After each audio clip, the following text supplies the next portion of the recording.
Hello everyone, welcome back to GDC tutor. Previous class में हम लोग एमसीक्यू स्टार्ट किए थे और टोटल 10 क्वेश्चंस जो था हम लोग सॉल्व कर लिए थे विथ एक्सप्लेनेशन। इट मीन्स जो फर्स्ट पार्ट था एमसीक्यू का, जो जनरल फार्माकोलॉजी वाला जो पार्ट है वो हम लोग कंप्लीट कर लिए हैं। आज हम लोग सेकेंड पार्ट जो है एमसीक्यू का ही, जनरल फार्माकोलॉजी के एमसीक्यू का सेकेंड पार्ट यानी फार्मा एग्जिट एग्जामिनेशंस की हम लोग जो प्रिपरेशन कर रहे हैं, तो एक अलग अलग पैटर्न, एक स्ट्रैटेजी के थ्रू हम लोग पढ़ रहे हैं। सबसे पहले जो भी टॉपिक्स आते हैं उनको बहुत डिटेल में डिस्कस करते हैं, देन उसको समराइज करते हैं एक लेक्चर्स में, 1 शॉर्ट वीडियोज हम लोग बनाते हैं, उसमें समरअप करते हैं एंड फाइनली फिर उसको क्या करते हैं एमसीक्यूज के फॉर्म में, अलग अलग एमसीक्यूज और अलग अलग क्लासेस में क्या करते हैं उसको सॉल्व करते हैं, उसको एक्सप्लेन करते हैं। इससे दो चीजें होती है, एक तो आपका सेल्फ एनालिसिस हो जाता है, सेकंड आपको ये क्लियर हो जाता है कि हाँ क्वेश्चन किस टाइप के बनते हैं, किस टाइप के ऑप्शंस आएंगे, कैसे हमें वहां पे क्वेश्चंस को सॉल्व करना है। ये सारी चीजें हम लोग क्या करते हैं, बेसिकली ये जो जीडीसी का जो प्लेटफॉर्म है जो आपको फ्री ऑफ कॉस्ट में ये चीजें प्रोवाइड कर रही है।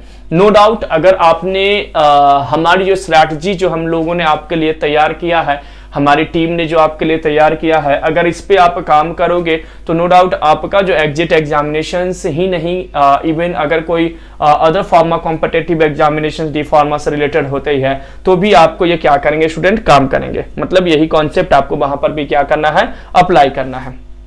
चलिए तो पार्ट सेकंड पे आते हैं। क्वेश्चन नंबर 1 फिर से बहुत इंटरेस्टिंग आपकी खुद की एनालिसिस है। क्वेश्चन नंबर 1 क्या है जी, तो what kind of substances can not permeate membranes bye passive diffusion. तो मैंने जब एब्जॉर्प्शन बताया था तो एब्जॉर्प्शन के बाद हम लोग एक कॉन्सेप्ट डिस्कस किए थे स्टूडेंट, जिसको हम लोग बोल रहे थे transport of drug across the membrane, यानी मेम्ब्रेन से ड्रग का ट्रांसपोर्ट होना। अगर हमारा बायोलॉजिकल मेम्ब्रेन है, चाहे वो जीआईटी वाला मेम्ब्रेन हो, चाहे ब्लड वेसल्स का हो, चाहे टारगेट ऑर्गन्स वाले हो, तो ड्रग अलग अलग बायोलॉजिकल मेम्ब्रेन को क्रॉस करते हुए कहां पे जा रहा था भाई, तो ड्रग अलग अलग बायोलॉजिकल मेम्ब्रेन को क्रॉस करते हुए टारगेट ऑर्गन पे रीच कर रहा था या तो बॉडी से बाहर एक्सक्रीट आउट हो रहा था। तो यहां पे कह रहा है कि what kind of substances can not permeate. Permeate का मतलब होता है क्रॉस करना। परमिएट का यहां पर सिंपल मींस क्या हुआ, क्रॉसिंग होना। उसी को हम परमिएबल वर्ड बोलते हैं। क्या कहते हैं, परमिएबल। परमिएबल का मतलब, परमिएबल से ही ये परमिएट बोल लिया गया है, और परमिएबल का मतलब होता है क्रॉस करना, आर पार जाना। आर पार जाना यानी कि क्रॉस करना किसी मेम्ब्रेन को, तो वो क्या कराता है, परमिएबल। तो इनमें से कौन से हैं जो पैसिव डिफ्यूजन से परमिएट नहीं करते हैं। अब यहां पर ऑप्शन है जी लिपिड सॉल्युबल, सेकेंड है नॉन आयोनाइज्ड सब्सटेंस, थर्ड है hydrophobic substance and fourth is hydrophilic substance. तो ये आंसर आपको करना है, बताइए इनमें से कौन से ऐसे, यानी यहां पर आपको जो 4 ऑप्शंस दिए गए हैं, इन 4 ऑप्शंस में आपको lipid soluble drug, second unionised drug, third जो आपका है वो हाइड्रोफोबिक सब्सटेंसेस, और फोर्थ जो है वो आपका हाइड्रोफिलिक सब्सटेंसेस। यानी इन 4 में आपको कौन से सब्सटेंस का यहां पर आपको ये बताना है कि किस सब्सटेंस का यहां पर मूवमेंट इसके थ्रू यानी पैसिव डिफ्यूजन के थ्रू नहीं होगा। अब मैंने आपको बताया था, देखिए यहां पर करेक्ट ऑप्शन क्या होगा, चलिए जल्दी से आप बताएंगे आपका करेक्ट आंसर क्या है, करेक्ट ऑप्शन मुझे बताएंगे। अब देखिए यहां पर ऑप्शंस होंगे जी हाइड्रोफिलिक सब्सटेंस, ऑब्वियस। देखिए मैंने आपको प्रीवियस क्लास में बताया था कि जो लिपिड सॉल्युबल होता है उसी को हम क्या कहते हैं, नॉन आयोनाइज्ड। उसी के लिए हम एक और वर्ड यूज करते हैं नॉन पोलर, उसी के लिए हम वर्ड यूज करते हैं हाइड्रोफोबिक, उसी के लिए हम वर्ड यूज करते हैं हाइड्रोफिलिक। मैंने आपको बताया था कि इन सब का मीनिंग क्या होता है स्टूडेंट, सेम होता है। यानी लिपिड सॉल्युबल कहिए, नॉन पोलर ड्रग कहिए, नॉन आयोनाइज्ड ड्रग कहिए, लिपोफिलिक है ना, लिपोफिलिक कहिए, या तो हाइड्रोफोबिक कहिए। हाइड्रोफिलिक नहीं होगा स्टूडेंट, लिपोफिलिक। तो इन सब का एक ही मीनिंग होता है, दैट इज लिपिड सॉल्युबल। मैंने बताया था क्लियरली, मैंने वहां पर बताया था कि अलग अलग वर्ड मिलेंगे। और पैसिव डिफ्यूजन से ओनली लिपिड सॉल्युबल ड्रग का ही क्या होता है, ट्रांसपोर्ट होता है। पैसिव डिफ्यूजन से ओनली लिपिड सॉल्युबल ड्रग का ही क्या होता है, ट्रांसपोर्ट होता है। लिपिड सॉल्युबल मतलब hydrophobic drug, lipophilic drug, unionised या नॉन आयोनाइज्ड ड्रग, और आपका नॉन पोलर ड्रग, ये सबका सेम मीनिंग है लिपिड सॉल्युबल। तो यहां पर ऑप्शन डी होगा। देखिए इसका एक्सप्लेनेशन भी दिया गया है बहुत अच्छे से। पैसिव ट्रांसपोर्ट का सिंपल मीन्स क्या होता है, drugs moves across the cell membrane without losing energy. Passive transport में एनर्जी का लॉस नहीं होता है, ये हमने वीडियोस में बहुत अच्छे से आपको बताया है।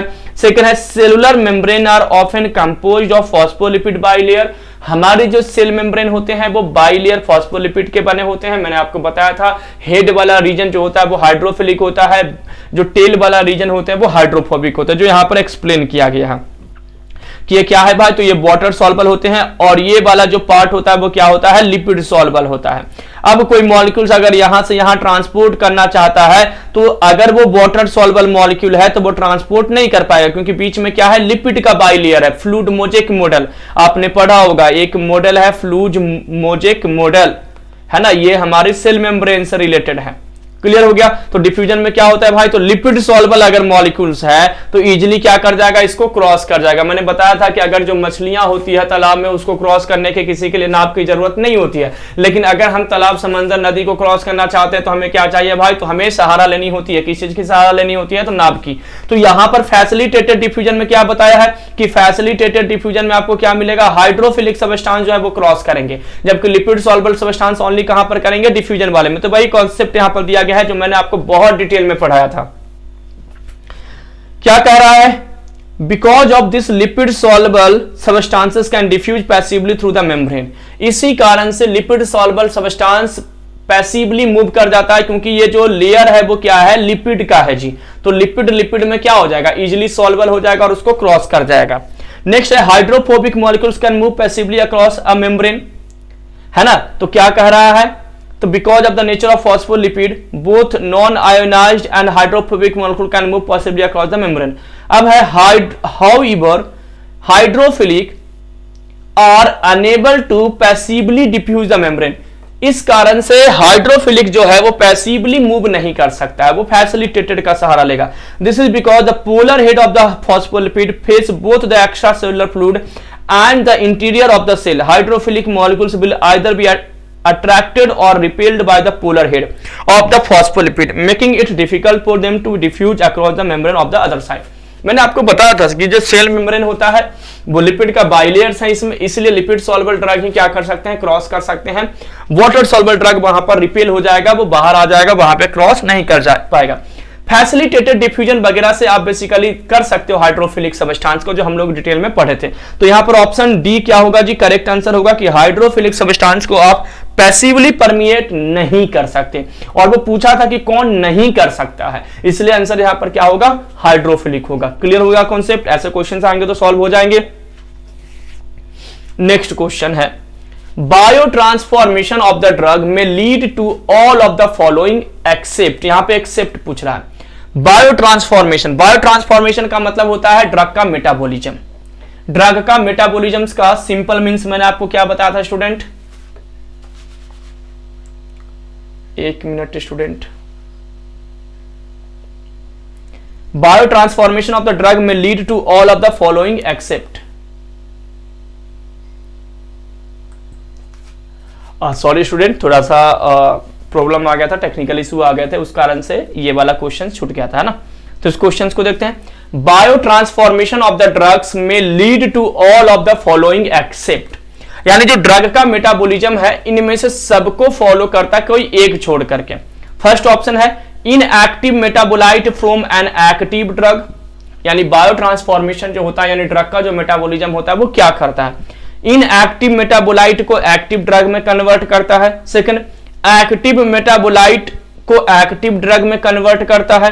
थर्ड, एक्टिव मेटाबोलाइट को इनएक्टिव ड्रग, यानी inactive metabolite from an active drug, active drug से इनएक्टिव मेटाबोलाइट का फॉर्मेशन होना बायो ट्रांसफॉर्मेशन है। सेकंड ऑप्शन कह रहा है कि एक्टिव ड्रग से एक्टिव मेटाबोलाइट का बनना।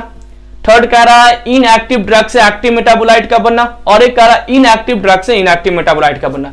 इन चार में से कौन जो है वो नहीं होते हैं मेटाबॉलिज्म में, बताइए ऑप्शन।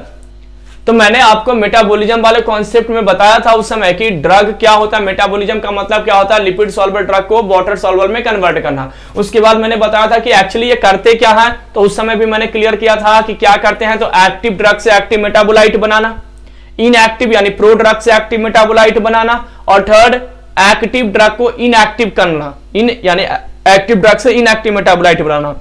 ये तीन मैंने बताया था आपको। क्या मैंने ये बताया था कभी कि इनएक्टिव ड्रग से इनएक्टिव का बनना?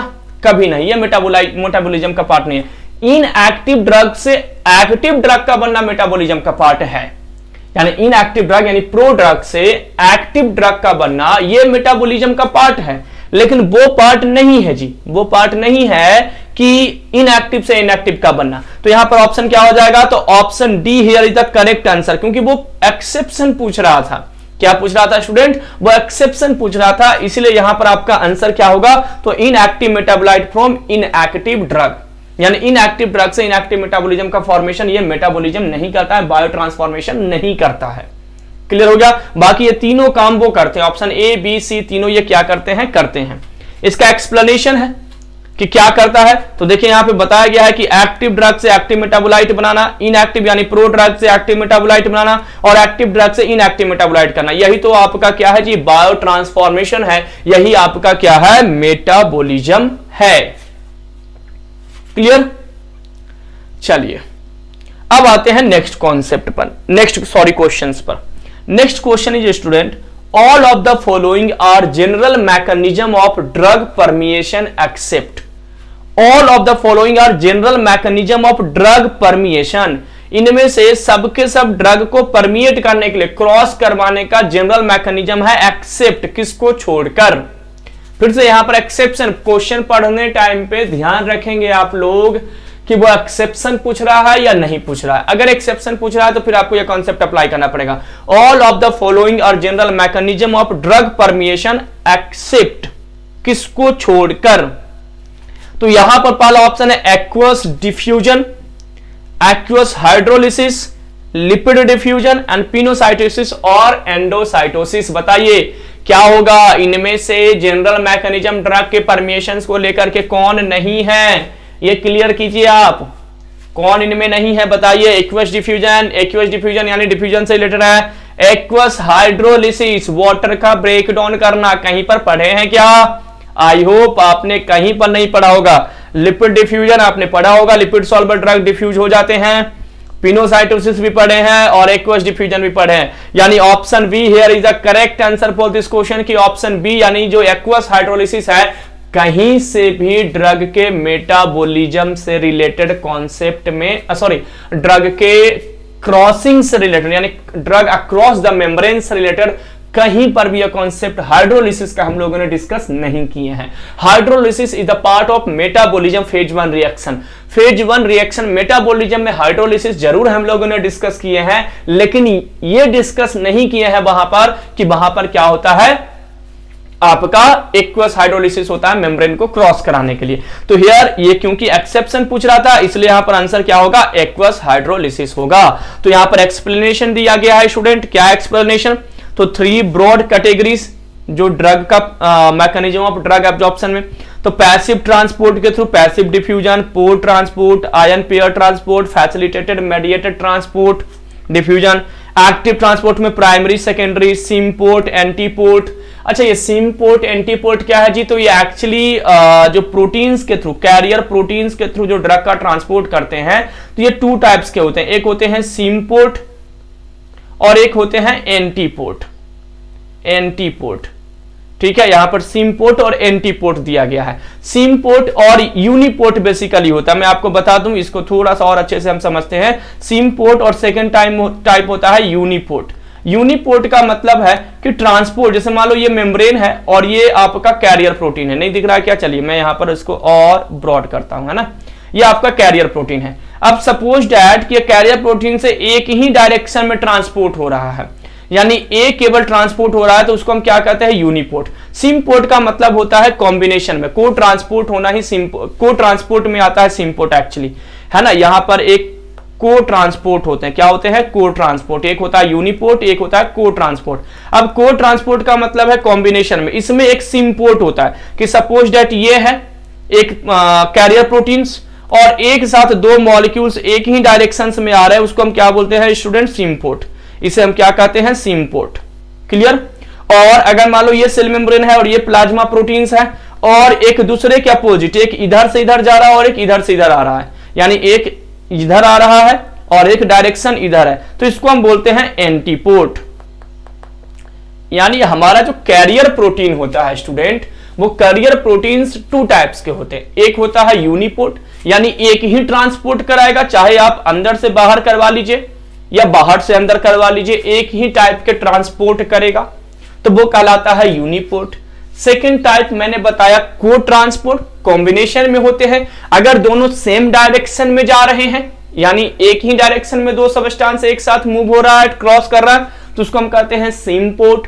और अगर दोनों अलग अलग डायरेक्शन में जा रहा है तो उसको हम कहते हैं एंटीपोड। ठीक है, तो ये यहां पर एक कॉन्सेप्ट है जिससे रिलेटेड है कि एक्टिव ट्रांसपोर्ट में सिम्पोड और काउंटर यानी कि को अपना कॉम्बिनेशन में आपका एंटीपोड होता है। इसके अलावा पैरेलल यानी इंटरसेलुलर ट्रांसपोर्ट है, जैसे परमिएशन होना। इसके अलावा वेसिकुलर, पिनोसाइटोसिस, फैगोसाइटोसिस, ये सब कुछ ड्रग के ट्रांसपोर्ट, यानी ड्रग अगर एब्जॉर्ब होकर के मेम्ब्रेन को क्रॉस करके एब्जॉर्ब होकर के अगर ब्लड में जा रही है तो मेम्ब्रेन को क्रॉसिंग करना। तो ये कुछ कॉन्सेप्ट है। बेसिकली आपको बस डिफ्यूजन याद रखना है। डिफ्यूजन में passive diffusion, facilitated diffusion, then आपको एक्टिव ट्रांसपोर्ट याद रखना है, देन आपको पिनोसाइटोसिस में याद रखना है। हाँ, कैरियर प्रोटीन्स का थोड़ा सा कॉन्सेप्ट याद रखना है कि यूनिपोर्ट मतलब सिंगल डायरेक्शन में एक ही सबस्टेंस का ट्रांसपोर्ट होना कैरियर प्रोटीन के through, that is the uniport.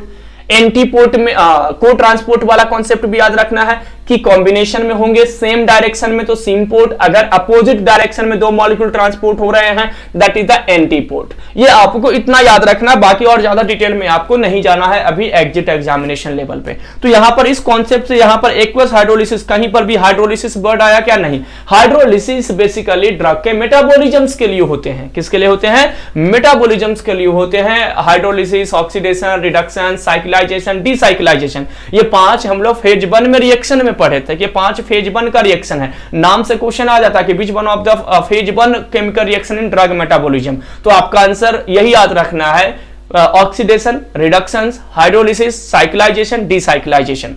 Clear? और बाकी जो सेकंड फेज होते हैं उसमें कंजुगेशन रिएक्शन होता है, glucuronide conjugation reaction, sulphate conjugation reaction, acetate conjugation reaction, तो वो आपको सेकंड फेज में आ जाता है। हाइड्रोलिसिस कभी भी ड्रग के अक्रॉस द मेम्ब्रेन क्रॉसिंग को लेकर के नहीं है कॉन्सेप्ट। ठीक है, तो यहां पर ऑप्शन आपका क्या हो जाएगा? सेकंड वाला ऑप्शन यहां पर करेक्ट हो जाएगा।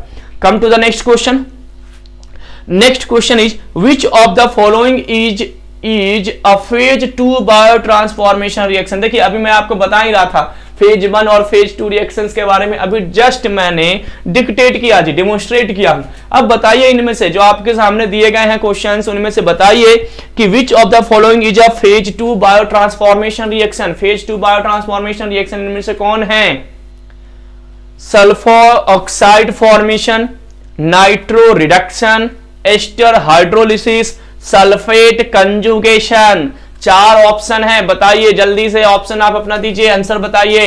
इनमें से phase 2 biotransformation reaction, bio transformation का मतलब है मेटाबॉलिज्म। मेटाबॉलिज्म को ही हम लोग क्या कहते हैं स्टूडेंट? बायो ट्रांसफॉर्मेशन भी कहते हैं।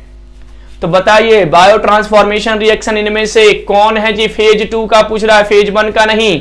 अब मैं आपको हिंट दे रहा हूं, फेज 1 में क्या आता है? ऑक्सीडेशन क्या आता है? रिडक्शन क्या आता है? हाइड्रोलिसिस क्या आता है? साइक्लाइजेशन क्या आता है? डीसाइक्लाइजेशन। ये रिएक्शंस 5 किसके हैं? फेज 1 के हैं। फेज 2 के रिएक्शंस में क्या आते हैं? तो फेज 2 के रिएक्शंस में आपके आ जाएंगे कंजुगेशन रिएक्शन। अब तो सॉल्व कर दो भाई, अब तो आंसर बता दो। जी हाँ, यहां पर option D that is sulphate conjugation reaction is the phase 2 reactions of bio transformation और ड्रग मेटाबॉलिज्म। यानी ड्रग मेटाबॉलिज्म और बायो ट्रांसफॉर्मेशन के फेज 2 रिएक्शंस में आपको कंजुगेशन आएंगे। देखिए यहां पर है सल्फो ऑक्साइड फॉर्मेशन। ऑक्साइड का मतलब क्या हो गया? Oxidation reaction. ऑक्साइड का मतलब क्या हो गया? Oxidation reaction. Reduction reaction, hydrolysis, ये सब के सब क्या है, फेज 1 रिएक्शन है स्टूडेंट, ये सब के सब क्या है, तो फेज 1 रिएक्शन है आपके। फेज 2 में क्या आता है, कंजुगेशन रिएक्शन, तो कंजुगेशन रिएक्शन आपका क्या हो जाएगा, फेज 2 रिएक्शंस हो जाएंगे। क्लियर। अब इसका एक्सप्लेनेशन, भाई फेज 1 यानी 2 फेज हैं, फेज 1 जो अभी मैंने एक्सप्लेन किया, और फेज 2। फेज 1 में क्या आ जाता है, तो ऑक्सीडेशन रिएक्शन, क्या आ जाएगा, ऑक्सीडेशन, क्या आ जाएगा, रिडक्शन, क्या आ जाएगा, हाइड्रोलिसिस, हाइड्रोलिसिस, क्या आ जाएगा, साइक्लाइजेशन, साइक्लाइजेशन, क्या आ जाएगा स्टूडेंट, डीसाइक्लाइजेशन। और फेज 2 में क्या आ जाएगा, कंजुगेशन रिएक्शन। कंजुगेशन में भी कौन कौन, तो सल्फेट कंजुगेशन आ सकता है यहां पर, sulphate conjugation, acetate conjugation reaction. यानी जो कंजुगेशन यानी जो सिंथेटिक रिएक्शन होते हैं, एक्चुअली फेज 1 नॉन सिंथेटिक होता है और फेज 2 सिंथेटिक रिएक्शन होते हैं। मोस्ट इंपॉर्टेंट क्या होते हैं, फेज 1 याद रखेंगे। सारे कॉन्सेप्ट हमने जो जब मैं पढ़ा रहा था इसके बारे में, bio transformation it means metabolism का जब मैं क्लास ले रहा था, तो उसमें ये सारे कॉन्सेप्ट मैंने आपको बता दिए थे। जो वीडियोस अगर आप लोगों ने देखा होगा तो आपको समझ में आया होगा, या तो लाइव क्लासेस अगर आपने देखे होंगे तो आपको क्लियर हुआ होगा। तो ये आपका यहां पर करेक्ट आंसर क्या हो जाएगा, option D, that is the sulphate conjugation, it is the phase 2 reaction, rest of all R phase 1 reaction. Come to the next question. Next question is the duration of action of a drug is dependent of its. Drug का duration of action यानी कितने समय तक drug काम करेगा, ये किसके ऊपर डिपेंडेंट होता है। ये भी मैंने आपको प्रीवियस जो एमसीक्यू वाला वीडियो था, फर्स्ट वीडियो जो था इस चैप्टर का, उसमें मैंने बताया था ड्यूरेशन ऑफ एक्शन को लेकर के। अब यहां पर है प्लाज्मा टिश्यू बाइंडिंग पहला ऑप्शन, सेकंड है मेटाबॉलिज्म, थर्ड है tubular filtration and fourth one is all of the above. बताइए, the duration of action of drug is dependent of its. Drug कितने समय तक अपना काम करेगा, 2 घंटे, 4 घंटे, 8 घंटे, 10 घंटे, 12 घंटे, 24 घंटे, 1 महीने या 1 साल, कब तक ड्रग अपना काम करेगा, कब तक ड्रग अपना एक्शन शो करेगा, वो डिपेंड किस पे करता है, किस पे डिपेंड करता है, प्लाज्मा एंड टिश्यू बाइंडिंग पे करेगा क्या, मेटाबॉलिज्म पे करेगा, ट्यूबुलर फिल्ट्रेशन एंड सेक्रीशंस पे करेंगे, या ऑल ऑफ द एबव पे करेंगे। जल्दी आप अपना आंसर दीजिए, कमेंट बॉक्स में आंसर दीजिए। जो लाइव है वो लाइव बताएंगे और जो लाइव नहीं है बाद में अगर वीडियो देखते हैं तो भी वो कमेंट बॉक्स में बताएंगे। सेल्फ एनालिसिस करेंगे कि आपका ऑप्शन सही है या नहीं है, आपकी प्रिपरेशन सही डायरेक्शन में हो रही है या नहीं हो रही है, आपको ज्यादा मेहनत करने की जरूरत है या सफिशिएंट है। ये सारी चीजें चेक करने के लिए आप यहां पर रिप्लाई करेंगे कमेंट बॉक्स में। बताइए क्या होगा answer, obvious all of the above, यहां पर सब कुछ होगा। मैंने क्या बताया था कि ड्रग जब तक ब्लड के प्लाज्मा में है तब तक ड्रग अभी अपना काम करेगा। टी हाफ का कॉन्सेप्ट मैंने बताया था कि अगर 4 घंटे तक ड्रग 50% 4 घंटे हो गए एडमिनिस्ट्रेट किए हुए और 50% ड्रग अभी भी प्लाज्मा में है, यानी कि अभी अपनी हाफ टाइम ही कंप्लीट किया, अभी आधा और एक्शन देना बाकी है। तो पहला क्या है, प्लाज्मा एंड टिश्यू बाइंडिंग। जितना समय तक ड्रग प्लाज्मा के साथ है यानी हमारी ब्लड में है, उतना टाइम तक यानी उतना समय तक ड्रग क्या करेगा, अपना एक्शन देगा। क्योंकि देखिए ब्लड में अगर ड्रग है तो अब यहां से ड्रग कहां पर जाएगा, डिस्ट्रीब्यूट होगा टारगेट ऑर्गन में। कहां जाएगा भाई, टारगेट ऑर्गन में। और टारगेट ऑर्गन में गया तो ड्रग अपना काम कर दिया, एक्शन दे दिया, और जब एक्शन दे दिया तो ड्रग अब क्या होगा, बॉडी से बाहर एक्सक्रीट आउट हो जाएगा ड्रग। तो ड्रग का ब्लड में कितना टाइम है, जब तक ड्रग ब्लड में है तब तक वो डिस्ट्रीब्यूट धीरे धीरे धीरे धीरे टारगेट ऑर्गन में जाते रहेगा और टारगेट ऑर्गन में अपना एक्शन देते रहेगा। तो ऑप्शन ए तो सही है कि प्लाज्मा एंड टिश्यू बाइंडिंग जो ड्रग की है उस पर डिपेंड करता है कि ड्रग का ड्यूरेशन ऑफ एक्शन कितना होगा, कितने समय तक ड्रग प्लाज्मा में है यानी ब्लड में है उतने समय तक ड्रग का एक्शन होगा। मेटाबॉलिज्म यानी ड्रग मेटाबोलाइट जब तक नहीं होगा तब तक एक्शन देगा, डिस्ट्रीब्यूट होगा, क्योंकि मेटाबॉलिज्म के बाद तो ड्रग का एक्सक्रीशन होना है। तो जब तक ड्रग मेटाबोलाइज नहीं होगा तब तक ड्रग अपना एक्शन शो करेगा। तो सेकंड ऑप्शन भी सही है। थर्ड है tubular filtration and secretions, drug का फिल्ट्रेशन और सिक्रीशंस तक का वो अपना क्या करेगा, एक्शन शो करेगा। इसलिए यहां पर ऑल ऑफ द एबव क्या होगा स्टूडेंट, ऑप्शन सही होगा। यानी ड्यूरेशन ऑफ एक्शन जो है वो सब पे डिपेंड करता है। देखिए यहां पर एक्सप्लेनेशन दिया गया है, duration of drug action depend on several factor like absolute amount of drug is given, the pharmaceutical preparation, the reversibility of drug action, half life of the drug. देखिए किस किस के ऊपर है, absolute amount of drug given, कितना dose drug को आपने दिए हैं। भाई अगर आपने अमाउंट कम कर दिया तो ड्यूरेशन ऑफ एक्शन तो कम ही होगा ना, और अगर ड्रग का कंसंट्रेशन सही है एब्सोल्यूट अमाउंट में अगर आपने उसको दिया है तो ऑब्वियस वहां पर ड्रग का ड्यूरेशन क्या होगा, एक्शन ज्यादा होगा। सेकंड क्या है, फार्मास्यूटिकल प्रिपरेशन, आपने प्रिपेयर जो फार्मास्यूटिकल प्रिपरेशन हुई है, जो डोजेस फॉर्म बना है उस पर भी डिपेंड करेगा। Reversibility of the drug action, drug reversible आ रहा है क्या, वापस आ रहा है क्या, उस पर भी डिपेंड करेगा।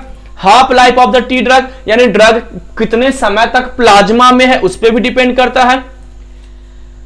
And slope of the concentration response, यानी स्लोप कंसंट्रेशन कितना ड्रग कब तक कहां पर है उस पर डिपेंड करेगा।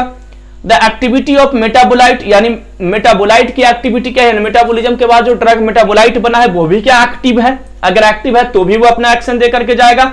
And the influence of disease on drug elimination, और अलग यानी अदर डिजीज का इन्फ्लुएशन क्या है, इन्फ्लुएंस कर रहा है क्या, वो प्रभावित कर रहा है क्या, ड्रग को एलिमिनेट करने के लिए फोर्स कर रहा है क्या, इस पे डिपेंड करता है।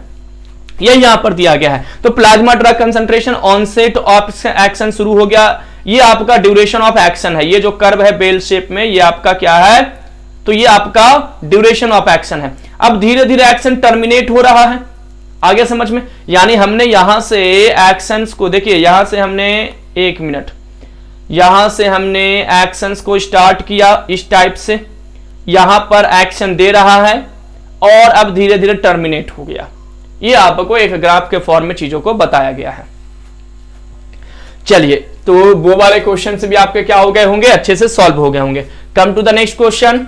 Next question is which of the following is factor modifying biotransformation except, इनमें से कौन से ऐसे फैक्टर हैं जो बायो ट्रांसफॉर्मेशन मेटाबॉलिज्म को अफेक्ट करते हैं, एक को छोड़कर। ये इन्होंने क्या पूछा है भाई, तो यहां पर इन्होंने पूछा है एक्सेप्ट, तो एक को छोड़ करके इनमें से कौन से हैं जो बायो ट्रांसफॉर्मेशन के मॉडिफाइंग फैक्टर्स हैं। Enzyme inhibitor, enzyme inducer, genetics, plasma half life. बताइए इनमें से कौन से फैक्टर जो हैं वो बायो ट्रांसफॉर्मेशन को मॉडिफाई करते हैं, यानी मेटाबॉलिज्म को मॉडिफाई करते हैं। एक्सेप्ट देन, कोई एक जो है वो मॉडिफाई नहीं करेंगे, कौन है वो, ऑप्शन ए है या बी है या सी है या डी है, कौन बायो ट्रांसफॉर्मेशन को मॉडिफाई नहीं करते हैं, ये बताइए कौन बायो ट्रांसफॉर्मेशन को मॉडिफाई नहीं करते हैं। तो यहां पर आपका आंसर क्या होगा, जल्दी से कमेंट बॉक्स में बताइए क्या होगा आंसर।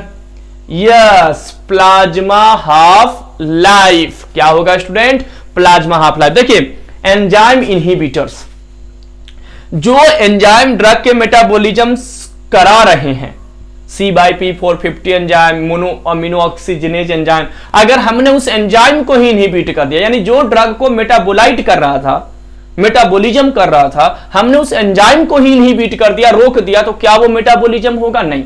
अगर आपके घर के वॉल जो है वो एक लेबर या मिस्त्री लगा रहा था ईंटे को, हमने मिस्त्री ही उस दिन नहीं आया, तो क्या वो ईंटा लगेगा, नहीं लगेगा।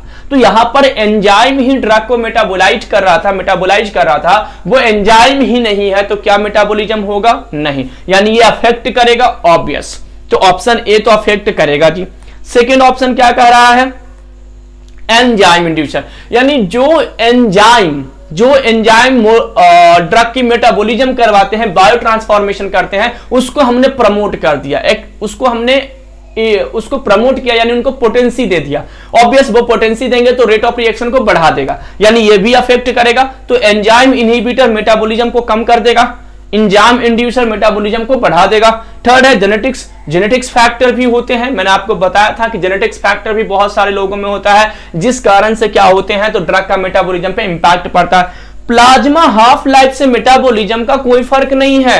प्लाज्मा हाफ लाइफ तो ड्रग के ड्यूरेशन ऑफ एक्शन के लिए होते हैं। अभी प्रीवियस क्वेश्चन में हम लोगों ने यही तो सॉल्व किया कि ड्रग के ड्यूरेशन ऑफ एक्शन के लिए हम बेसिकली क्या देखते हैं, plasma half life. Plasma half life या तो T half life of the drug जो होता है वो ड्रग के ड्यूरेशन ऑफ एक्शन के लिए होता है, ना कि ड्रग के मेटाबॉलिज्म के लिए। तो ड्रग के मेटाबॉलिज्म में हाफ लाइफ का कोई रोल नहीं है। और चूंकि इन्होंने क्या पूछ रहे थे, एक्सेप्शन पूछ रहे थे कि एक्सेप्शन बताइए कि इनमें से कौन से ऐसे पॉइंट हैं, कौन से ऐसे ऑप्शंस हैं जो ड्रग के मॉडिफिकेशंस यानी बायो ट्रांसफॉर्मेशंस के मॉडिफिकेशंस के फैक्टर्स में नहीं आएंगे। तो कौन से है, plasma half life, drug enzymes inhibitor, enzyme inhibitor, metabolising enzyme inhibitor भी है, इंड्यूसर भी आएगा, जेनेटिक्स भी आएगा। चलिए इसका एक्सप्लेनेशन, तो करेक्ट ऑप्शन यहां पर क्या हो जाएगा, प्लाज्मा हाफ लाइफ। इसका देखिए मैंने बताया था आपको, पढ़ाया भी था आपको कि फैक्टर मॉडिफाइंग बायो ट्रांसफॉर्मेशन में कि एंजाइम इनहिबिटर्स जो बायो ट्रांसफॉर्मेशन फैक्टर को मॉडिफाई करते हैं, drug metabolising enzyme can be inhibited by certain other drug like omeprazole, ciprofloxacin lead to increase in duration of action. अब जो मेटाबोलाइजिंग एंजाइम ड्रग को metabolite करने वाला था, वो एंजाइम को ही हमने बंद कर दिया, ड्रग का मेटाबॉलिज्म नहीं होगा तो ड्रग का ड्यूरेशन ऑफ एक्शन क्या होगा, इंक्रीज होगा। क्योंकि ड्रग मेटाबोलाइज नहीं होगा तो ड्रग बॉडी से बाहर नहीं जाएगा, और ड्रग बॉडी से बाहर नहीं जाएगा तो अपना काम करेगा ना, अपना एक्शन देगा। तो एंजाइम इनहिबिटर जैसे ओमेप्राजोल है, सिप्रोफ्लोक्सासिन है, ये ड्यूरेशन ऑफ एक्शंस को बढ़ाने के लिए रिस्पॉन्सिबल होते हैं। सिंपल सा लॉजिक है यहां पर। सेकंड क्या है, एंजाइम स्टिमुलेटर, यानी जो एंजाइम को इंड्यूस करते हैं, स्टिमुलेट करते हैं। तो drug metabolising enzyme can be more activated by certain drug like phenobarbitone, rifampicin lead to increase the metabolism of drug like phenytoin and warfarin. तो ये जो फिनोबार्बिटोन और रिफैम्पिसिन जो ड्रग हैं, ये बेसिकली ड्रग के मेटाबॉलिज्म वाले एंजाइम्स को प्रमोट करते हैं, जिसके कारण मेटाबॉलिज्म बढ़ेगा। और मेटाबॉलिज्म बढ़ेगा तो एक तो ये होगा कि ये ड्यूरेशन ऑफ एक्शंस को कम करेंगे ड्रग के, और सेकंड किसका बढ़ाते हैं, तो फेनिटोइन, वारफेरिन वगैरह के क्या करते हैं, ये प्रमोट करते हैं। जेनेटिक्स भी मैंने बताया था कि primaquine can produce haemolysis in genetic deficiency enzyme glucose 6 phosphate dehydrogenase. Primaquine क्यों ड्रग है जिसके पास ग्लूकोज 6 फॉस्फेटडिहाइड्रोजिनेज एंजाइम नहीं, उनमें हेमोलाइसिस कॉज करते हैं, ये जेनेटिक्स है। यानी ये 3 फैक्टर्स हमने आपको बताया था उस समय जब मैं आपका ड्रग का बायो ट्रांसफॉर्मेशन पढ़ा रहा था। जब मैं आपको बायो ट्रांसफॉर्मेशन पढ़ा रहा था तो ये 3 एंजाइम्स मैंने वहां पर बताए थे, डिक्टेट किए थे, 3 फैक्टर सॉरी मैंने डिक्टेट किए थे जो ड्रग के मेटाबॉलिज्म्स को मॉडिफाई करेंगे, या फैक्टर अफेक्टिंग ड्रग मेटाबॉलिज्म या फैक्टर अफेक्टिंग बायो ट्रांसफॉर्मेशन में मैंने क्लियर किया था। तो यहां पर ये कॉन्सेप्ट क्लियर हो गया, क्लियर ना सारा कॉन्सेप्ट। अब आते हैं नेक्स्ट क्वेश्चन पे। यानी देखिए आप जब फर्स्ट पार्ट देख रहे थे, अब सेकेंड पार्ट, तो जो हमने क्लासेस को अटेंड किया, यानी टोटल 6 पार्ट में मैंने क्लास आपको पढ़ा करके दिया, 5 to 6 लेक्चर में कंप्लीट हुआ, देन एक समराइज्ड वीडियो बना स्पेशल एग्जिट एग्जाम को लेकर के, उसके बाद ये क्वेश्चंस वाले। तो अगर हम उन वीडियोस को देखते हैं, देन समराइज करते हैं, और जब हम क्वेश्चंस पे आते हैं और उसके बाद एक्सप्लेनेशन भी देख लेते हैं, तो क्या कोई कॉन्सेप्ट बचा इससे, और क्या यहां से कोई क्वेश्चन बचेगा? नहीं, पॉसिबल ही नहीं है। यानी अगर आपने इस स्ट्रैटेजी को फॉलो किया तो 100% आपको क्वेश्चन सॉल्व होने हैं। Come to the next question, factor which can affect the absorption of drug is, इनमें से कौन से ऐसे फैक्टर हैं जो ड्रग के एब्जॉर्प्शंस को अफेक्ट करते हैं? इनमें से कौन से ऐसे फैक्टर हैं जो ड्रग के एब्जॉर्प्शंस को अफेक्ट करते हैं? ड्रग के एब्जॉर्प्शन से रिलेटेड फैक्टर मैंने आपको पढ़ाया था। ऑप्शन ए है जो डिसोल्यूशन रेट, बी है पार्टिकल साइज, सी है लिपिड सॉल्युबिलिटी, एंड डी है ऑल ऑफ द एबव। आपके सामने ये 4 ऑप्शंस हैं, इनमें से कौन से ड्रग के एब्जॉर्प्शंस को अफेक्ट करते हैं? ये करते हैं पूछ रहे हैं, कौन से ड्रग के एब्जॉर्प्शंस को अफेक्ट करेंगे? Dissolution, particle size, lipid solubility, all of the above. बताइए जल्दी आंसर क्या होगा भाई? आंसर जल्दी क्लियर कीजिए, इसका आंसर क्या होगा? कमेंट्स बॉक्स में जल्दी बताएंगे। इसका आंसर होगा student all of the above. Obvious, मैंने आपको बताया था फैक्टर अफेक्टिंग में कि ड्रग का डिसोल्यूशन, यानी ड्रग हमारी बॉडी में जब हम टेबलेट को लेते हैं तो सबसे पहले वो डिसइंटीग्रेट होते हैं, देन डिजॉल्व होते हैं, और डिजॉल्व होने के बाद वो क्या होते हैं? अब्जॉर्ब होते हैं। तो डिसोल्यूशन रेट भी यहां पे फैक्टर है जो अब्जॉर्प्शन में पार्टिसिपेट करेगा। जब ड्रग डिजॉल्व भी नहीं होगा तो उसका अब्जॉर्प्शन ही नहीं होगा। सेकंड, पार्टिकल साइज, मैंने बताया था जितना स्मॉल पार्टिकल साइज होंगे उतना बेटर एब्जॉर्प्शन होगा, क्योंकि स्किन के मेम्ब्रेन्स के थ्रू उनको अब्जॉर्ब होना है। थर्ड मैंने बताया था लिपिड सॉल्युबिलिटी, इजीली मेम्ब्रेन को क्रॉस कर जाता है और मेम्ब्रेन को क्रॉस करके कहां पर चला जाएगा, ब्लड वेसल्स में, और ब्लड वेसल्स में जाना ही क्या कहलाता है, अब्जॉर्प्शन। यानी ये तीनों के तीनों फैक्टर ड्रग के अब्जॉर्प्शन से रिलेटेड हैं। यानी यहां पर all of the above options जो होंगे वो करेक्ट होंगे। हाँ, जिन्होंने ऑल ऑफ द एबव लगाए हैं उनके करेक्ट आंसर हैं, यानी उनका कॉन्सेप्ट बिल्कुल क्लियर है, वो अच्छे से पढ़ाई कर रहे हैं, बिल्कुल एग्जिट एग्जामिनेशन आपका क्लियर होने वाला है। क्लियर? चलिए इसके एक्सप्लेनेशन देख लेते हैं। तो मैंने आपको बताया था कि कौन कौन से ऐसे फैक्टर हैं। तो पहला है जी फिजिकल स्टेट, ड्रग का फिजिकल स्टेट क्या है। तो जो लिक्विड फॉर्म ऑफ ड्रग होते हैं वो सॉलिड फॉर्म के कंपेयर में क्या होते हैं, इजीली अब्जॉर्ब होते हैं। सेकंड मैंने बताया था पार्टिकल साइज, यानी ड्रग का जो पार्टिकल साइज होते हैं, smaller particle size better absorption होगा।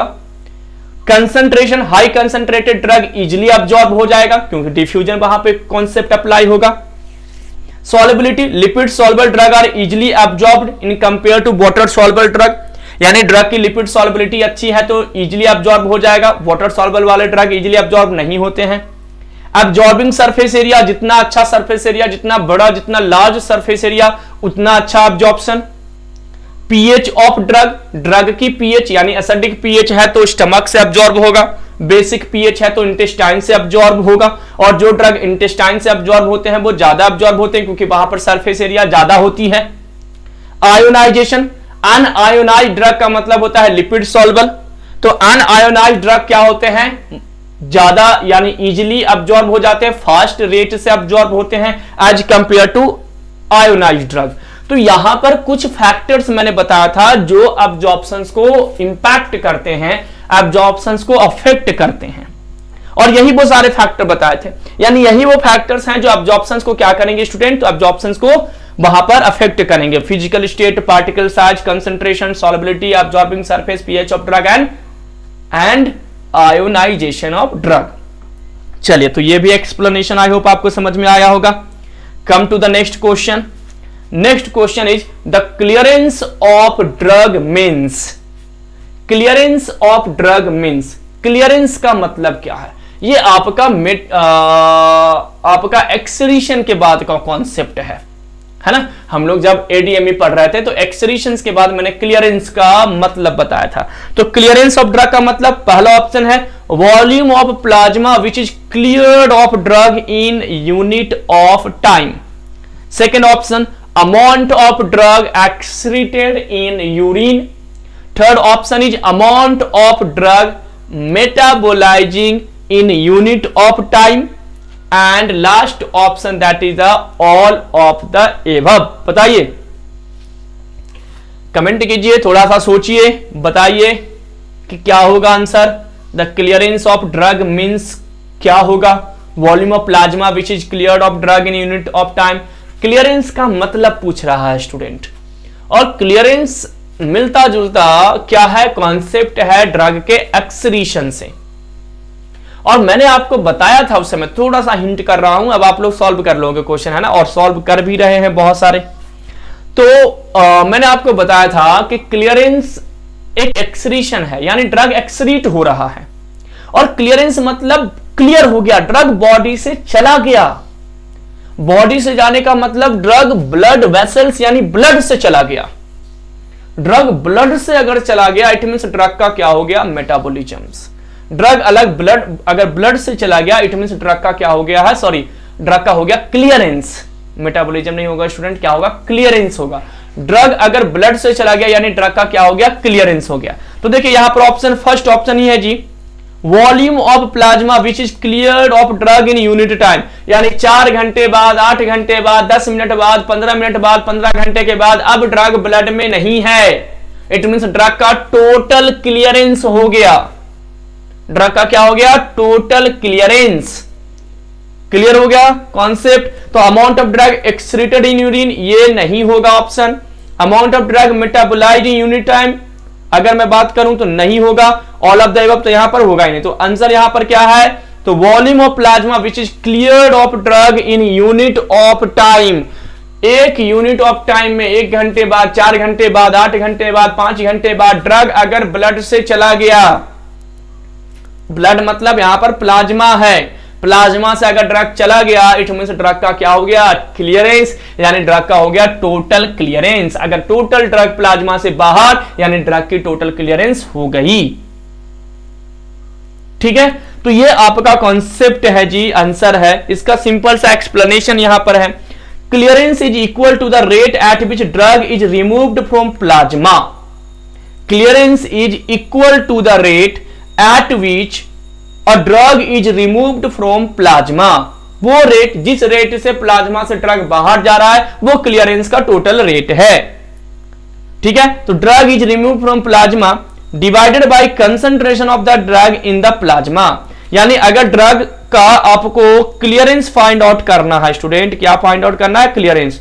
तो क्या है जी इसका सिंपल सा फॉर्मूला, तो ड्रग इज रिमूव्ड फ्रॉम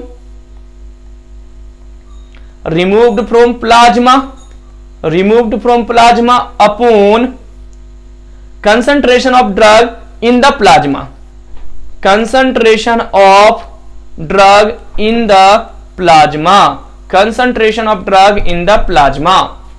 ठीक है, यानी कितना ड्रग बॉडी से बाहर चला गया, ब्लड में है, और कितना ब्लड से बाहर चला गया, इन दोनों का कंसंट्रेशन। यही कंसंट्रेशन आपका क्या है, इसका यूनिट आपका मिलीलीटर है और एमजी है, और यही आपका टोटल क्लियरेंस है। मैं एक एक्सप्लेन कर रहा हूं आपको, एक क्वेश्चन दे रहा हूं इसके बेस पर। जैसे मान के चलो ड्रग अभी प्लाज्मा में कितना है 100 और प्लाज्मा से बाहर कितना चला गया, सपोज दैट प्लाज्मा से बाहर 100 चला गया और प्लाज्मा में कितना है मान के चलो 10 है, तो इसका क्या हो जाएगा, 10 हो जाएगा आपका 10 mg पर ml आपका इसका आंसर हो जाएगा ड्रग का क्लियरेंस का, है ना। जो भी ये यूनिट टाइम, अगर आवर्स में तो आवर्स में, मिनट है तो मिनट में, ऐसा हो जाएगा। तो क्लियरेंस का सिंपल मतलब आप तो यहां पे देखो, इतना डिटेल में भी आपको जाना नहीं है, सिंपल सा आपको याद रखना है कि क्लियरेंस से अगर आपको क्वेश्चन आएगा, टोटल क्लियरेंस का मतलब है कि कितना amount of drug, concentration of drug in plasma, और कितना प्लाज्मा से बाहर चला गया, बस। The total ability of the drug clear a drug from the plasma is renal clearance plus hepatic clearance plus clearance from all of the tissues. यानी ये जो क्लियरेंस होते हैं वो अलग अलग होते हैं, renal clearance, hepatic clearance. Hepatic मतलब लीवर से ड्रग क्लियर हो गया, यानी ड्रग लीवर में अब बिल्कुल भी नहीं है। रीनल क्लियरेंस यानी कि किडनी से ड्रग बाहर चला गया, यानी किडनी में ड्रग बिल्कुल भी नहीं है। और एक है टोटल क्लियरेंस, यानी टोटल क्लियरेंस यानी ड्रग बॉडी में ही नहीं है।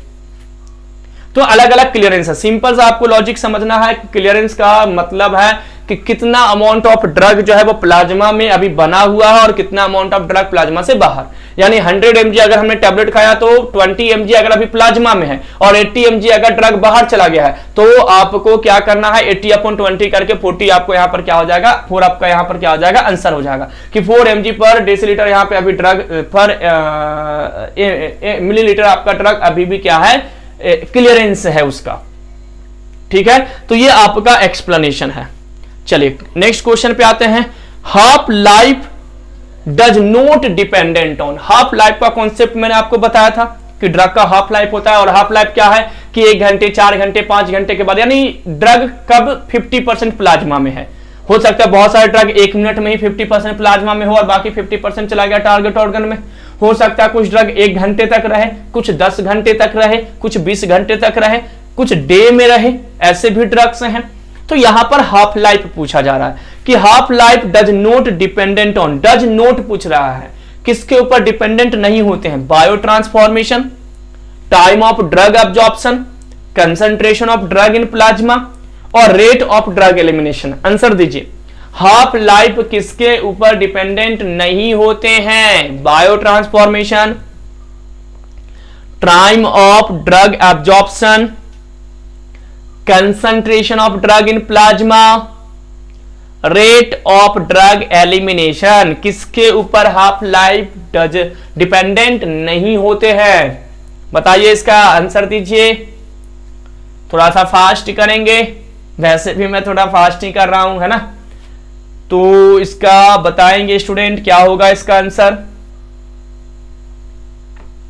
करेक्ट आंसर इसका क्या होगा स्टूडेंट, तो करेक्ट आंसर होगा time of drug absorption.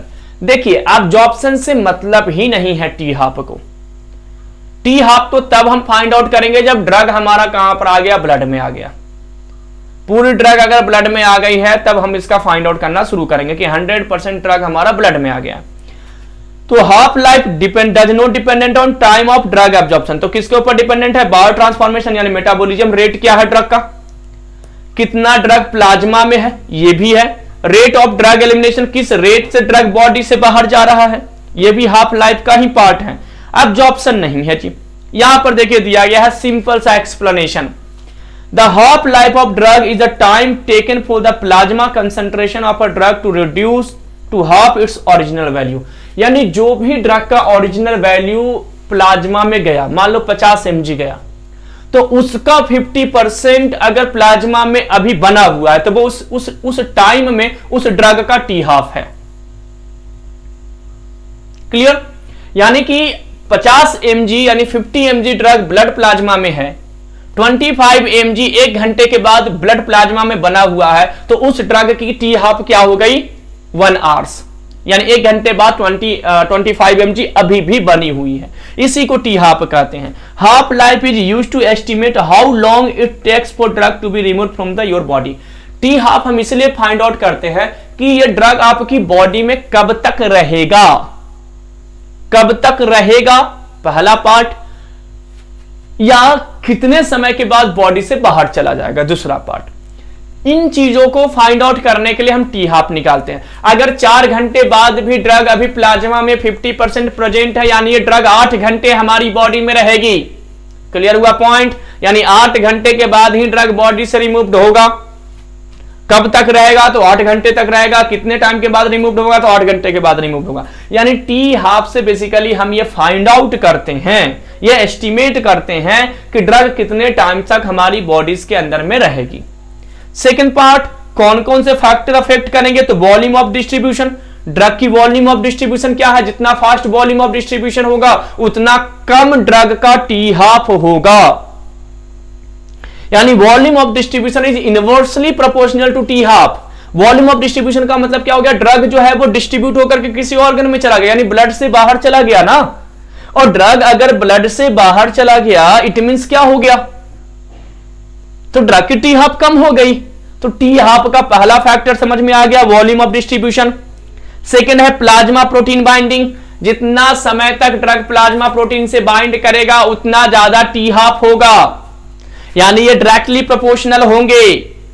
Plasma protein binding ज्यादा यानी टी हाफ ज्यादा, प्लाज्मा प्रोटीन बाइंडिंग कम, टी हाफ कम।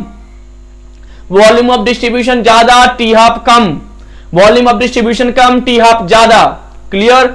नेक्स्ट फैक्टर क्लियरेंस, क्लियरेंस ज्यादा, टी हाफ कम। काइनेटिक्स पैटर्न्स यानी मूवमेंट ऑफ ड्रग्स, जितना ज्यादा ड्रग मूव करेगा उतना कम क्या होगा? क्लियर अपना T half. Next presence of secondary drug, यह भी इंपैक्ट कर सकते हैं। अब वो सिनर्जिस्ट है या एंटागोनिस्ट है वो डिपेंड करता है, तो दोनों चीजें यहां पर आ सकती है। डिजीज भी क्या कर सकता है? टी हाफ को इंपैक्ट कर सकता है स्टूडेंट। एक्टिव मेटाबोलाइट भी कर सकते हैं, यानी एक्टिव मेटाबोलाइट भी ड्रग को क्या कर सकते हैं? टी हाफ को चेंज कर सकते हैं, अल्टर कर सकते हैं। एंट्रोहेपैटिक सर्कुलेशन, अगर ड्रग एंट्रोहेपैटिक सर्कुलेशन में चला जाए। अब यहां पर एक वर्ड आया एंट्रोहेपैटिक सर्कुलेशन। क्या होता है? जो हाईली लिपिड सॉल्युबल ड्रग होते हैं स्टूडेंट, सुनिएगा इसका मीनिंग मैं समझा रहा हूं आपको। जो हाईली लिपोफिलिक ड्रग होते हैं तो उनका मेटाबॉलिज्म के बाद भी वो लिपिड हाइड्रोफिलिक में कन्वर्ट नहीं होते हैं, यानी ड्रग मेटाबोलाइट करता है उसको different type of chemical reaction से, इसके बावजूद भी ड्रग हाइड्रोफिलिक में कन्वर्ट नहीं हो पाता है क्योंकि लिपिड सॉल्युबिलिटी बहुत ज्यादा है। अब अगर वो वाटर सॉल्युबल में कन्वर्ट नहीं हुआ तो यूरिन तो उसको बाहर करेगा नहीं, यूरिन तो उसको बाहर करेगा नहीं भाई, तो कौन बाहर करेगा? बाइल या फीसेस। तो क्या होता है कि suppose that this one is a intestinal region, ये हमारी इंटेस्टाइन का रीजन है। क्या है? Intestine region. तो एंट्रोहेपैटिक सर्कुलेशन, ड्रग कहां पर चला गया? इंटेस्टाइन में, क्योंकि ड्रग किडनी में नहीं जा सकता है, ड्रग हाईली लिपिड सॉल्युबल है, वाटर सॉल्युबल में कन्वर्ट नहीं हो पाया है। तो ड्रग अब कहां पर जाएगा? तो ये इंटेस्टाइन में जाएगा। तो इसको वापस से लीवर वापस बुलाता है कि भाई आप मेरे पास फिर से आओ। ये ड्रग कहां पे चला गया? तो ड्रग यहां से कहां पर गया है? लीवर में, और लीवर फर्दर उसको कहां पे सेंड करता है, फिर से इंटेस्टाइन में सेंड करता है। लीवर में ड्रग जाएगा तो फिर क्या बन जाएगा, हाइड्रोफिलिक यानी वाटर सॉल्युबल बन जाएगा ड्रग, क्योंकि लीवर फिर से मेटाबोलाइट करेगा। और ये फिर क्या हो जाएगा, तो एक्सक्रीट होगा यूरिन के थ्रू। किसके थ्रू एक्सक्रीट होगा, यूरिन के थ्रू। समझना अच्छे से।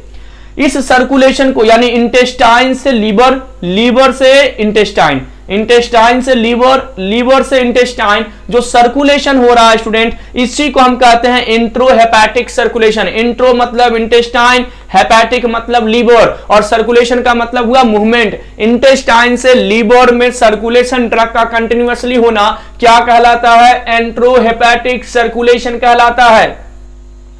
कॉन्सेप्ट क्लियर हुआ। एंट्रोहेपैटिक सर्कुलेशन क्या होते हैं, किसके साथ होते हैं, तो हाईली लिपोफिलिक ड्रग के साथ। याद रखेंगे, हाईली लिपोफिलिक ड्रग के साथ, यानी नॉर्मल लिपोफिलिक ड्रग के साथ आपको नहीं मिलेंगे। हाईली लिपोफिलिक यानी हाईली लिपिड सॉल्युबल जो ड्रग होंगे उनके साथ एंट्रोहेपैटिक सर्कुलेशन की प्रॉब्लम देखने को मिल सकती है। एक पॉइंट और, एंट्रोहेपैटिक सर्कुलेशन में अगर ड्रग जाएगा तो फाइनली एक्सक्रीट कहां से होगा, तो यूरिन से ही एक्सक्रीशन होंगे, यानी एक्सक्रीशन इसका होगा रीनल, यानी किडनी से ही एक्सक्रीट आउट होंगे। अगर ड्रग एंट्रोहेपैटिक सर्कुलेशन में जाता है तो फाइनली एक्सक्रीट कहां से होगा, रीनल से ही होगा। स्टार्टिंग में नहीं हो रहा था क्योंकि ड्रग लिपिड सॉल्युबल था। बार बार लीवर में जाएगा, बार बार लीवर उसको चेंज करेगा, बार बार चेंज करेगा, बार बार चेंज करेगा, और उसको क्या कर देगा, फाइनली वाटर सॉल्युबल में कन्वर्ट कर देगा different type of chemical reaction से। तो उस केस में आपको याद रखना है कि एक्सक्रीशन रीनल ही होगा, यानी किडनी के थ्रू होगा, यूरिन के थ्रू ही ड्रग बाहर जाएंगे अगर एंट्रोहेपैटिक सर्कुलेशन में जाता है तो। अगर highly lipid soluble drug enterohepatic circulation में नहीं जाएगा तो बाइल फीसेस यानी जो हमारा लैट्रिन स्टूल्स हैं इनके थ्रू क्या हो जाएगा, बॉडी से बाहर जाएगा। हाईली लिपिड सॉल्युबल के साथ ये प्रॉब्लम है। हाईली लिपिड सॉल्युबल फिर या तो यूरिन के थ्रू नहीं जाएगा, यूरिन के थ्रू तब एक्सक्रीट होगा जब एंट्रोहेपैटिक सर्कुलेशन में जाएगा, नहीं तो नहीं होगा। क्लियर हो गया। एंड हेपैटिक ब्लड फ्लो, ये कुछ आपके फैक्टर्स हैं जी जो अफेक्ट करते हैं ड्रग के प्लाज्मा कंसंट्रेशन यानी कि हाफ लाइफ से रिलेटेड।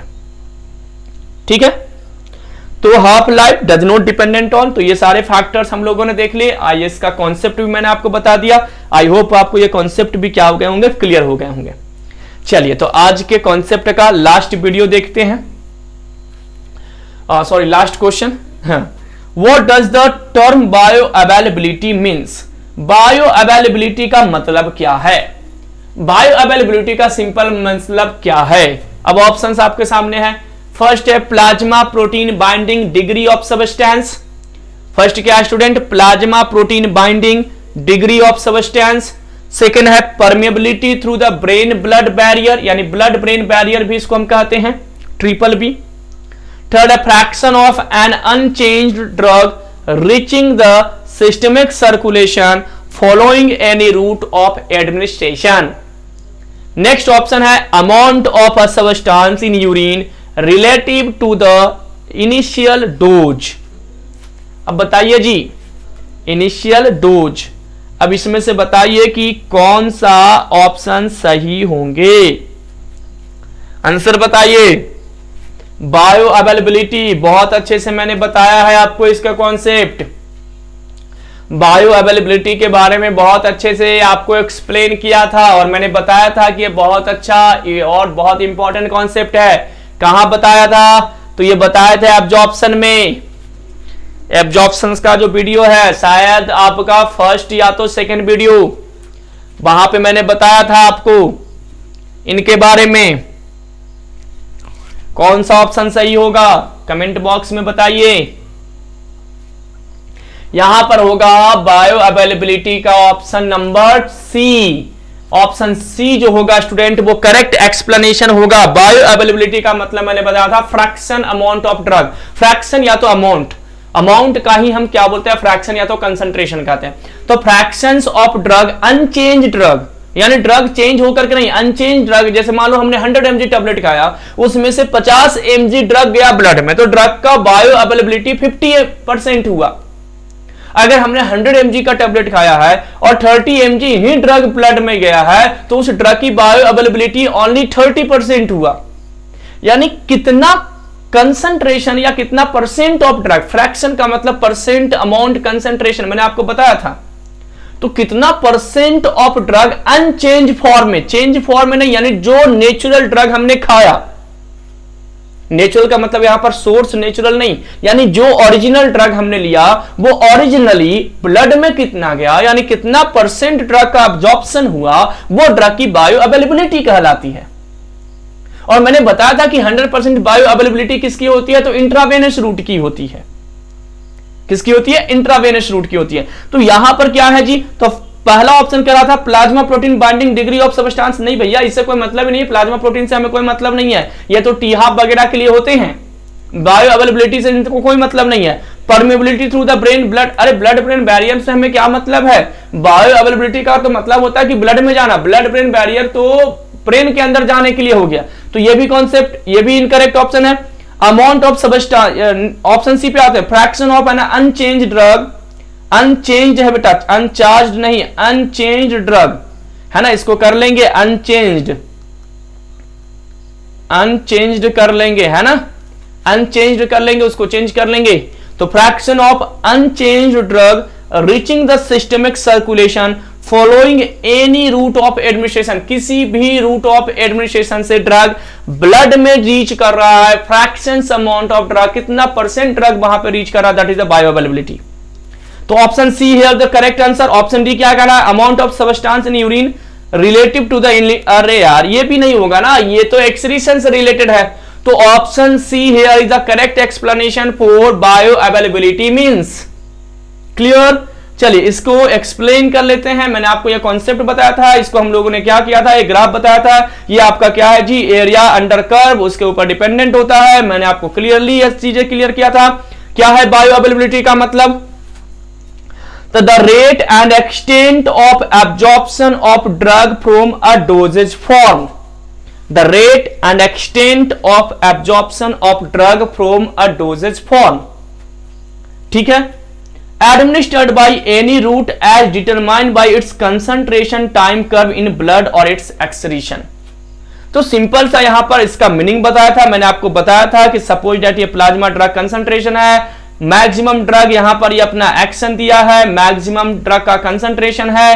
अब ये वाली जो स्लोप है इसी को हम क्या कहते हैं? एयूसी। बायो अवेलेबिलिटी का सिंपल सा फॉर्मूला क्या होता है? तो बायो अवेलेबिलिटी का सिंपल फॉर्मूला है area under curve orally into 100 upon area under curve intravenous. अगर बायो अवेलेबिलिटी आपको फाइंड आउट करना है तो ये वाला फॉर्मूला भी आपको याद रखना है। तो समटाइम्स हो सकता है आपसे क्वेश्चन यही पूछ दे कि बायो अवेलेबिलिटी का फॉर्मूला क्या है। मैंने बताया ना कि भाई जो जीडीसी क्वेश्चन दे रहा है, जो हम आपको क्वेश्चन दे रहे हैं, तो जरूरी नहीं है कि हूबहू क्वेश्चन आ जाए, और यह भी जरूरी नहीं है कि ना आए, आ भी सकता है सेम क्वेश्चन आ जाए जो मैं आपको सॉल्व करवा रहा हूं। और या तो क्या करेगा, क्वेश्चन चेंज करेगा ना, लेकिन कॉन्सेप्ट तो वही होगा। अगर बायो अवेलेबिलिटी से क्वेश्चन मैंने एक बता दिया या मैंने दो बता दिया, पहली पार्ट में भी एक क्वेश्चन बायो अवेलेबिलिटी से था, इस पार्ट में भी बायो अवेलेबिलिटी से एक क्वेश्चन था, तो दो क्वेश्चंस मैंने तो बता दिया बायो अवेलेबिलिटी से, लेकिन कॉन्सेप्ट तो पूरा दे दिया ना आपको। यानी अगर फॉर्मूला से आएगा तो भी क्वेश्चन सॉल्व हो जाएगा, अगर आपको कुछ और चीजें से आएगा तो भी होगा। जैसे मानकर चलो bio availability drug injections IV route से कितने होते हैं? 100%। यानी अगर आपसे पूछा जाए कि बताइए भैया कौन से रूट से ड्रग को एडमिनिस्ट्रेट करेंगे, किस रूट ऑफ एडमिनिस्ट्रेशन, अगर किस रूट से ड्रग को एडमिनिस्ट्रेट करेंगे तो बायो अवेलेबिलिटी 100% होगा। तो 100% बायो अवेलेबिलिटी कब होगा? जब हम इंट्रावेनस रूट से देंगे। क्लियर हुआ? इंट्रावेनस रूट क्यों सही होगा? तो मैंने आपको बताया था कि इंट्रावेनस यानी कि वेन्स के अंदर, यानी जहां पे ब्लड प्रेजेंट है, और अगर हम 5 ml इंजेक्शन के थ्रू ड्रग को एडमिनिस्ट्रेट कर दिए, यानी 5 ml ड्रग जो है एडमिनिस्ट्रेट हो गया अंदर, तो 5 के 5 ml ड्रग गया कहां पर? तो 5 के 5 ml ड्रग चला गया कहां पर? ब्लड के अंदर में, और ब्लड के अंदर में जाना ही तो बायो अवेलेबिलिटी कहलाता है। इसीलिए इंट्रावेनस रूट ऑफ ड्रग जो होगा, यानी इंट्रावेनस रूट से अगर कोई ड्रग को हम देंगे तो वो ड्रग क्या हो जाएगी? उसकी बायो अवेलेबिलिटी 100% होगी। ओरल रूट हो गया, रेक्टल रूट हो गया, इन सब की बायो अवेलेबिलिटी क्या होगी? 100% से कम होगी। लेकिन मैंने आपको एक एग्जांपल दिया था, लीवोफ्लोक्सासिन। क्या दिया था? लीवोफ्लोक्सासिन। एक मिनट, मैंने आपको एक एग्जांपल दिया था जी, दैट इज द लीवोफ्लोक्सासिन दिया था। क्या? लीवोफ्लोक्सासिन इस ड्रग के बारे में मैंने क्या बताया था कि 100% बायो अवेलेबिलिटी है। कैसे? ओरल रूट से, यानी हम बाई माउथ इसको टैबलेट के फॉर्म में लेते हैं इस ड्रग को, और इस रूट के थ्रू भी ये ड्रग क्या करता है? 100% बायो अवेलेबिलिटी शो करता है। तो हो गया ना वाले इंपॉर्टेंट। यानी अगर आपसे क्वेश्चन वहां पर ये पूछा जाए कि which one of the oral route of drug show 100% bio availability, यानी कि ओरल रूट के थ्रू देने पर कौन से ड्रग बायो अवेलेबिलिटी 100% शो करते हैं, तो आपका आंसर क्या होगा? लीवोफ्लोक्सासिन। तो कॉन्सेप्ट तो पूरा क्लियर किया ना, कॉन्सेप्ट तो पूरा बाइंड अप किया। भले ही क्वेश्चंस आपको ऊपर नीचे आ सकते हैं, जरूरी नहीं है कि जो जीडीसी गौतम सर पढ़ा रहे हैं वही क्वेश्चन आपको आ जाए, लेकिन कॉन्सेप्ट तो गौतम सर ने सारा कंप्लीट करा दिया ना, तो कॉन्सेप्ट तो रिपीट होगा। यानी अगर बायो अवेलेबिलिटी से क्वेश्चन आएगा तो आएगा, यहीं से आएगा, इससे बाहर से क्या आएगा? क्लियर हुआ? नेक्स्ट कॉन्सेप्ट क्या कर रहा है? It indicates measurement of the rate and extent amount of therapeutics active drug that reaches the systemic circulation and it's available at the site of action. ये क्या करता है? क्या इंडिकेट करता है? तो मेजर करता है रेट कि अब्जॉर्प्शन रेट ड्रग का क्या है, एक्सटेंट ऑफ थेरापेटिक्स यानी कितना ड्रग थेरेपी में यूज होगा, यानी जो ड्रग अमाउंट पहुंचेगा ब्लड में वही थेरापेटिक्स इंडेक्स शो करेगा आगे जाकर के, या थेरापेटिक्स एक्टिविटी वही शो करेगा आगे जाकर के। थेरापेटिक्स इंडेक्स नहीं, थेरापेटिक एक्टिविटी, सॉरी, है ना। थेरापेटिक्स एक्टिविटी मतलब ट्रीटमेंट करना, क्योर करना, उसको ठीक करना। तो कौन शो करेगा? तो जितना ड्रग वहां पर अनचेंज फॉर्म में पहुंचेगा, रिचेज द सिस्टमिक सर्कुलेशन, यही आपका बायो अवेलेबिलिटी है। तो ये टोटल 10 क्वेश्चंस इस बार भी मैंने आपको क्या करा दिया? कंप्लीट करा दिया। टोटल 10 क्वेश्चंस हम लोग देख लिए। तो 10 क्वेश्चंस पार्ट 1 में, 10 क्वेश्चंस पार्ट 2 में, 2 सेगमेंट, 2 पार्ट अभी क्वेश्चंस का कंप्लीट हुआ है।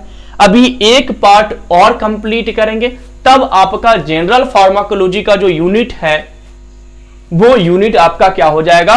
कंप्लीट हो जाएगा, है ना। उसके बाद फिर हम चैप्टर 2 यूनिट 2 पे हम लोग क्या करेंगे? एंटर करेंगे। यानी नेक्स्ट क्लास में और भी मजेदार क्वेश्चंस आपके लिए लेकर के आएंगे और कॉन्सेप्चुअल क्वेश्चंस लेकर के आएंगे, ताकि आप थोड़ा सा और अपनी एनालिसिस एक स्टेप ऊपर करके देखें। तो प्लीज रिपीट करके आएंगे कॉन्सेप्ट को, रिवाइज करके आएंगे कॉन्सेप्ट को, ताकि मैं आपको नेक्स्ट पार्ट में इसके फर्दर क्वेश्चंस को सॉल्व कराऊं। तो मिलते हैं स्टूडेंट नेक्स्ट क्लास में, नेक्स्ट एमसीक्यू सीरीज के साथ। Thanks for watching GDC E tutor. Please आप अपने कलीग्स को इसके बारे में जरूर शेयर करें कि फ्री ऑफ कॉस्ट में जीडीसी जो है वो एजुकेशन प्रोवाइड कर रहा है। Thanks for watching GDC E tutor.